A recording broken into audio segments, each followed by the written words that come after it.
네, 오늘 본문 말씀 굉장히 짧죠. 이는 그가 모든 지혜와 총명을 우리에게 넘치게 하사. 네, 어, 이제 우리가 이 성경에서 알 수 있듯이 이는 이렇게 시작하는 것을 보면 선행사가 필요하죠. 그러니까 이는, 그러니까 이것은 이런 뜻이죠. 이것은 그가 모든 지혜와 총명을 우리에게 넘치게 하사 이렇게 되어 있는데 이것이 이제 지칭하는 그 선행사는 바로 그 하나님의 은혜입니다. 우리가 이 앞절에서 우리는 그리스도 안에서 그의 은혜의 풍성함을 따라 그의 피로 말미암아 속량 곧 죄 사함을 받았습니다. 그래서 그러면 이는, 그러니까 그 앞절을 다 사실 지칭하는 거예요. 그러니까 핵심은 하나님의 그 풍성한 은혜. 어저께 저희가 풍성함에 대해서 함께 나눴는데 우리가 그 풍성함을 회복하고 그 풍성함으로 말미암아 우리가 우리의 가정과 우리의 직장과 또 이 땅을 섬길 때 세상이 주님의 그 풍성함을 알게 될 때 저는 주님께로 돌아올 것이라고 믿습니다.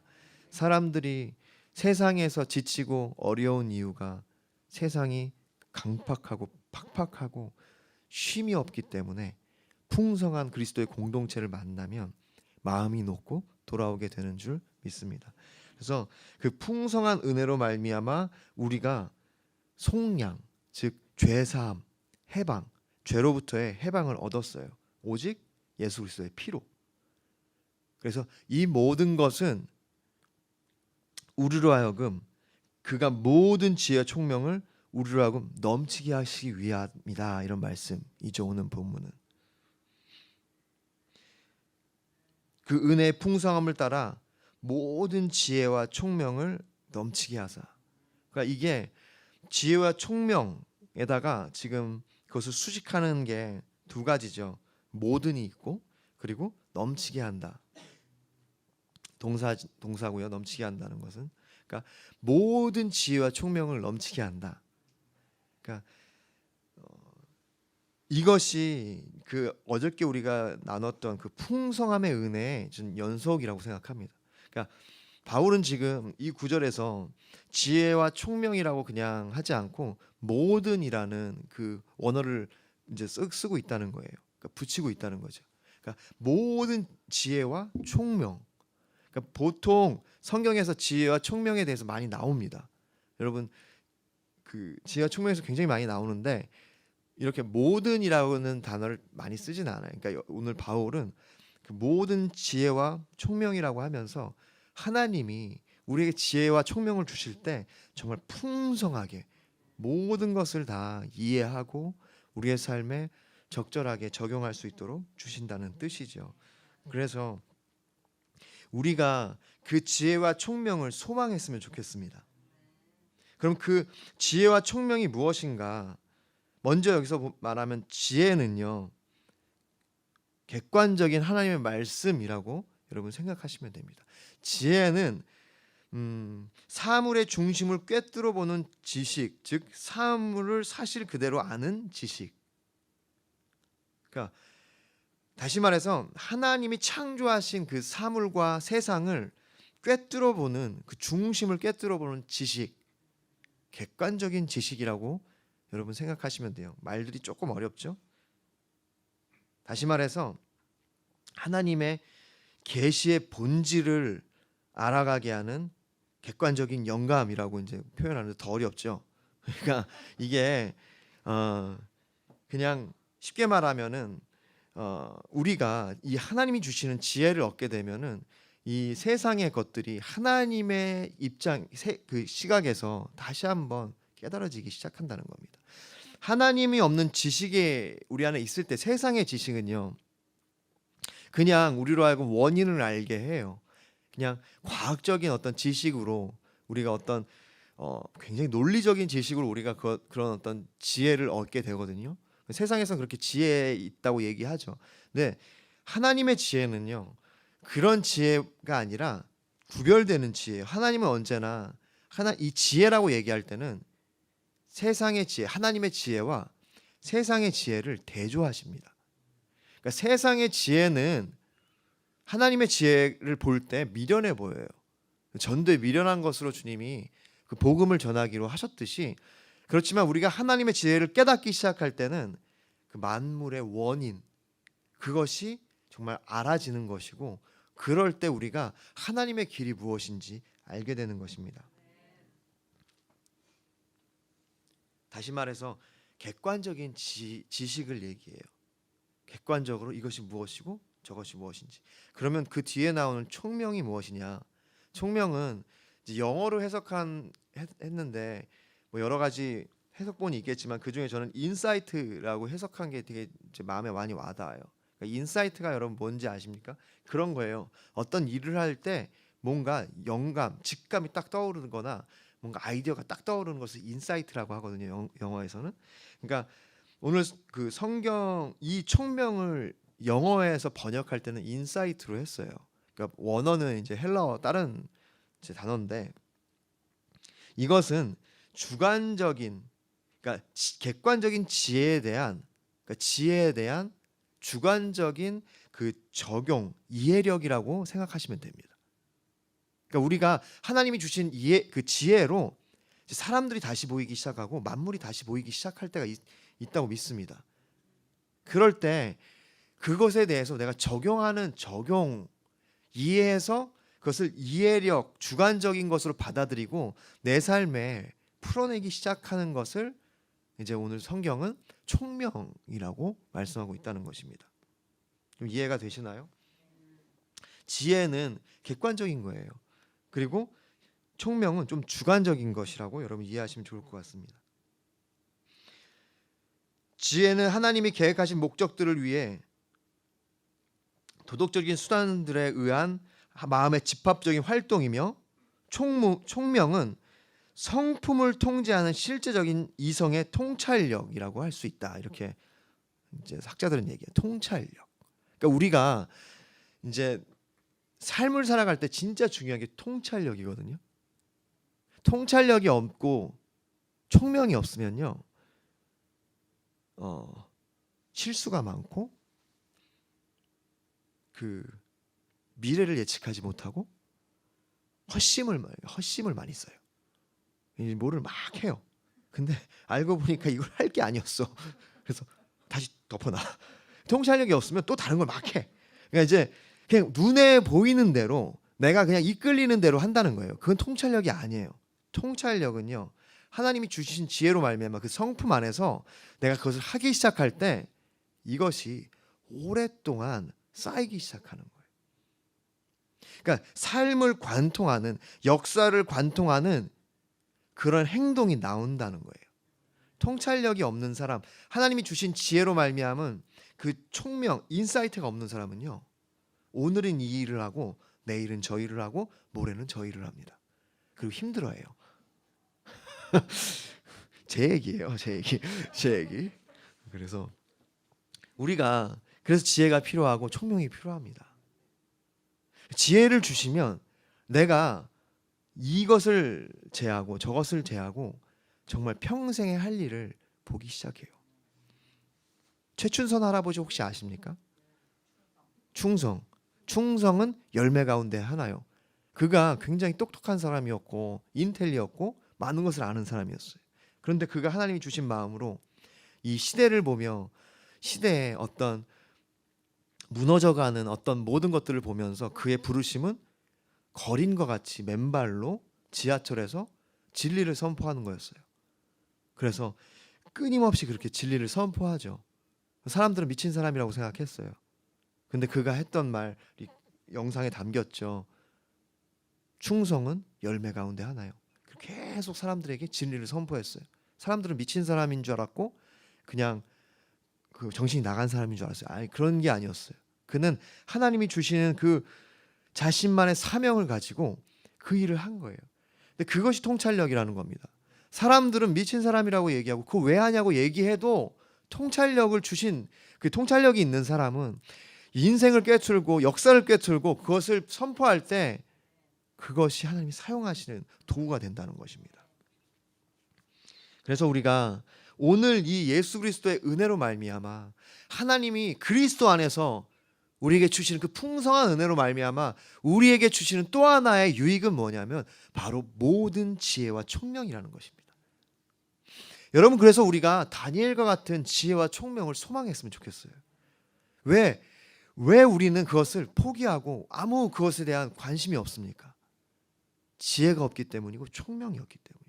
지혜와 총명을 소망하는 사람은요, 그것이 보이기 시작하고 세상의 그 어떤 재물과 세상의 어떠한 것들보다 그것들을 소망한다는 것입니다.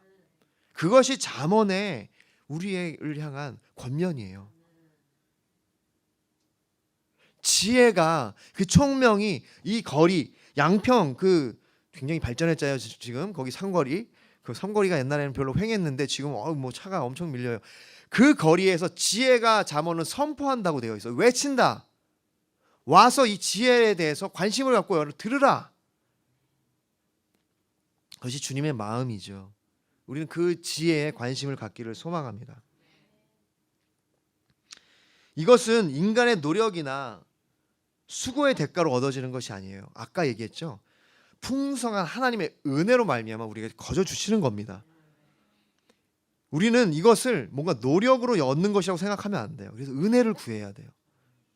하나님의 은혜의 풍성함을 통해 가능합니다. 그러나 한 가지, 그렇다고 마냥 기다리고 그냥 넋놓고 있으면 안 돼요. 지혜가 외친다니까요. 우리가 소망해야 돼요. 그럼 어떤 방법이 있냐? 지혜와 총명은 하나님의 선물이지만 우리가 그것을 계속해서 갈고 닦고 적용을 해야 돼요. 그러니까 그리스도의 말씀을 우리가 듣고 그 내 삶에 적용하기 시작할 때 내 안에 주님께서 지혜를 주신다는 겁니다. 믿음이라는 것은 우리가 듣고 행하는 거잖아요. 행함이 없는 믿음은 야고보서에서 죽은 믿음이라고 되어 있어요. 그러니까 우리가 믿으면서 아무 액션이 따라가지 않는 것은 죽은 믿음이에요. 거울을 보고 내가 내 모습이 이상한 걸 아는데도 고치지 않는 것과 똑같은 거예요.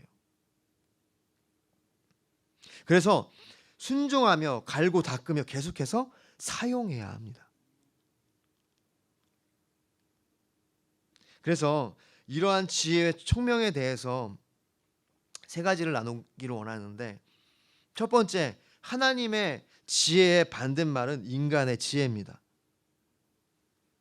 첫 번째는 하나님의 지혜와 총명은요, 그 반대말이 인간의 지혜와 총명이에요. 그러니까 우리가 인간적으로 지혜롭고 지식이 많고 똑똑하고 박사들이고 뭔가 능통하고 전문가이고 이것과 하나님의 지혜를 혼동하면 안 됩니다. 하나님의 지혜는요, 전혀 다른 거예요. 세상이 보기엔 미련해 보이는 거예요. 그런데 그 어머니들의 아무 학식도 없고 어쩌면 문맹이었던 그런 어머니들의 기도, 그 하나님의 지혜가 심겨지기 때문에 하나님의 믿음의 아들들이 나왔고 이 땅이 복을 얻게 되는 것인 줄 믿으시기 바랍니다. 그러니까 하나님의 지혜는 세상의 학문이 아니에요. 그래서 성경은 언제나 하나님의 지혜와 인간의 지혜를 대조합니다. 창세기부터 요한계시록까지의 메시지가 뭐냐면 하나님의 지혜와 인간의 지혜의 대립이에요. 인간은 그들의 지혜로 말미암아 바벨탑을 쌓으려고 하고 뭔가 그들의 노력으로 말미암아 해결해 보려고 하지만 거기에 궁극적인 해결이 없다는 겁니다. 거기에는 분열이 있을 뿐이고 욕심이 있을 뿐이고 나눠짐이 있을 뿐이고 싸움이 있고 다툼이 있을 뿐이에요. 하나님의 지혜는 평안이 있고 융합하게 하고 서로 하나 되게 하고 용서하게 하고 자기 것을 포기하게 한다는 것입니다. 고린도전서 1장 21절, 하나님의 지혜에 있어서는 이 세상이 자기 지혜로 하나님을 알지 못하므로 하나님께서 전도에 미련한 것으로 믿는 자들을 구원하시기를 기뻐하셨도다. 하나님의 지혜에 있어서는 이 세상이 자기 지혜로 하나님을 전혀 알지 못해요.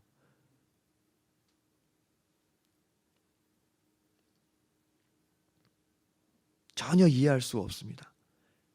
그리스도 안에 있을 때만 알 수 있고 깨달아질 수 있고 우리가 그것을 향해서 통찰력을 발휘할 수 있어요. 여러분, 예전에 저희 부모님도 그랬고 저희 어른들이 그랬어요. 기도하라고. 근데 전 어렸을 때 뭔가 이제 잘 이해가 안 될 때 너무 귀에 못이 박히는 거야. 알았어요. 기도해야지. 근데 이해가 안 되는데 알 수가 없는데 뭘 기도를 그렇게 좀 알고 깨닫고 배우고 그리고 기도해야지. 물론 알고 깨닫고 기도해야 되는 게 맞는데 그 기도만이 답이라는 게 사실 통찰력, 인생과 우리의 역사와 삶을 관통하는 인사이트, 통찰력이라는 것을 이제 알게 되는 거예요. 할렐루야. 이처럼 하나님의 지혜는 세상이 이해할 수 없습니다. 우리가 알기 전까지는 이해할 수가 없어요. 왜 그러냐? 두 번째, 하나님의 지혜는요, 예수 그리스도이기 때문이에요. 하나님의 지혜는 예수 그리스도입니다. 여러분 그냥 성경에서 지혜가 나온다 하면 그냥 예수 그리스도 이렇게 생각하시면 돼요. 잠언서에 나오는 지혜는 뭐다 라고 나오는데 거기에다가 예수 그리스도, 그리스도를 다 대입하면 다 말이 맞아요. 여러분 예수 그리스도가 지혜입니다. 하나님의 지혜가 예수 그리스도예요. 그것이 십자가고 그것이 자기 부인이고 그것이 헌신과 사랑입니다. 고린도전서 1장 24절 25절 오직 부르심을 받은 자들에게는 유대인이나 헬라인에게나 그리스도는 하나님의 능력이요 하나님의 지혜니라. 하나님의 어리석음이 사람보다 지혜롭고 하나님의 약하심이 사람보다 강하니라. 여러분 세상의 그 어떤 지혜와 지식보다 하나님의 지혜가 지혜롭고 하나님의 약함이 세상의 그 어떤 강함보다 강하다는 것을 믿으시기를 바랍니다. 그것이 바로 예수 그리스도. 하나님의 지혜는 곧 예수 그리스도라는 것을 우리가 이 아침에 우리의 마음에 우리 신비에 깊이 새기기를 소망합니다. 마지막으로 한 가지 더 나누기 원하는 것은 세 번째는 하나님을 경외함이 지혜의 근본이다 라는 것입니다. 시편 111편 10절 여호와를 경외함이 지혜의 근본이라. 그의 계명을 지키는 자는 다 훌륭한 지각을 가진 자이니 여호와를 찬양함이 영원히 계속되리로다. 여러분 여호와를 경외함이 지혜의 근본입니다. 여호와를 경외하는 게 뭔가? 경외라는 뜻 자체에 보면은 우리가 알 수 있는 원어로 그 경외하는 마음이 바로 두려워하는 마음이고 사랑하는 마음이에요. 그러니까 사랑하고 두려워하는 것, 두려워하면서도 친밀함을 느끼는 것, 갖고 있는 것이 경외함입니다. 두려움만이 아니에요. 사랑, 친밀함, 함께하고 싶은 마음, 그것이 함께 있는 거예요. 그러니까 하나님을 향하여 경외하는 마음은요, 두려워하면서도 사랑하는 거예요. 그리고 그 경외함을 다른 말로 표현하면요, 하나님의 마음으로 죄를 대하기 시작하는 겁니다. 여러분 예수님을 믿는다고 하면서 아프리카 사람들 중에는 예수님을 믿는다고 하면서 먹고 살기 위해서 강도의 일을 한대요. 안타까운 현실이죠. 어떻게 보면은 재화와 재물들이 양극화되면서 어딘가에서는 정말 하루에 100원, 1000원이 없어서 그렇게 강도 그런 것으로 연명할 수밖에 없는 상황이 되는 거예요. 그렇지만 제가 말씀드리는 것은 그들이 예수님을 믿는다고 하면서 그렇게 한다는 거예요. 그러니까 우리가 예수님을 믿는다고 하나님을 경외한다고 하면서 죄를 미워하지 않는다면 아직 우리는 경외하지 않는 겁니다. 우리가 하나님을 경외하기 시작할 때, 하나님을 알기 시작할 때, 믿음이 우리 안에 쌓이기 시작할 때, 진짜 들어오기 시작할 때는 죄를 하나님의 시각으로, 하나님의 마음으로 대하기 시작하고, 그러기 때문에 우리가 죄와 싸워서 이길 수 있는 마음이 생기는 줄 믿으시기를 바랍니다. 죄는, 하나님을 경외하는 마음은요, 그 지혜의 근본인데, 하나님을 경외함이 지혜의 근본인데, 그거는요, 죄를 하나님의 시각으로 보기 시작하는 거예요. 할렐루야. 정리하겠습니다. 이러한 지혜와 총명, 모든 지혜와 총명, 이것을 우리에게 넘치게 한다. 이 넘친다는 표현 자체가 성경에서 넘친다는 표현이 많은데 성령의 충만함이라고 여러분 생각하셔도 됩니다. 성령의 충만함으로 말미암아 모든 지혜와 총명이 우리 가운데 임하는 겁니다. 그래서 우리가 성령의 충만을 오늘 아침에도 구하고 소망하는 거예요. 성령이 임하시면 이전은 이해하지 못했던 그 제자들이 단지 어부였고 세리였고 그냥 아무 생각 없는 그러한 사람들이었는데 성령이 임하시자 보이기 시작하고 꿰뚫기 시작하고 통찰력이 생기고 지혜와 총명이 들어오기 시작한 겁니다. 할렐루야. 출애굽기 35장 30절에서 31절에 하나님께서 성막 하나님의 전을 세우실 때 사람을 택하셔서 그 지혜와 총명을 주셔서 일하기 시작한다는 겁니다.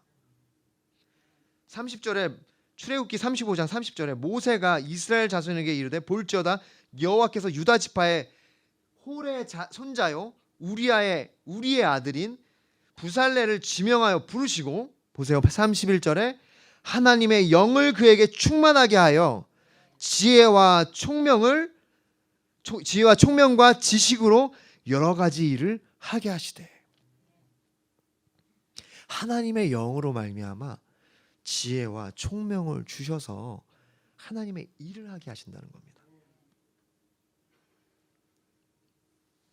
골로새서 1장 9절 이로써 우리도 듣던 날부터 너희를 위하여 기도하기를 그치지 아니하고 구하노니 너희로 하여금 모든 신령한 성령을 뜻합니다. 신령한 또 구별된 모든 신령한 지혜와 총명에 하나님의 뜻을 아는 것으로 채우게 하사.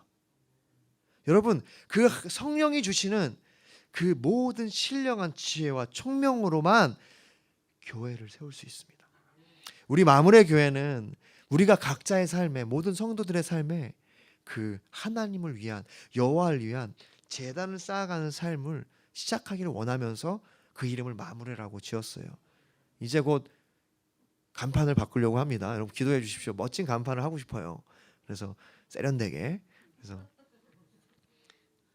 이 일을 위해서 이제 함께 고민하는 분들이 있는데 이렇게 부살렐에게 주님께서 하나님의 영으로 지혜와 총명을 부어주셔서 그 일을 감당하게 하신 것처럼 하나님께서 골로새서에 나온 것처럼 모든 신령한 지혜와 총명으로 우리에게 더하사 하나님의 뜻을 아는 것으로 우리를 채우시도록 여러분 기도해 주시기를 바랍니다.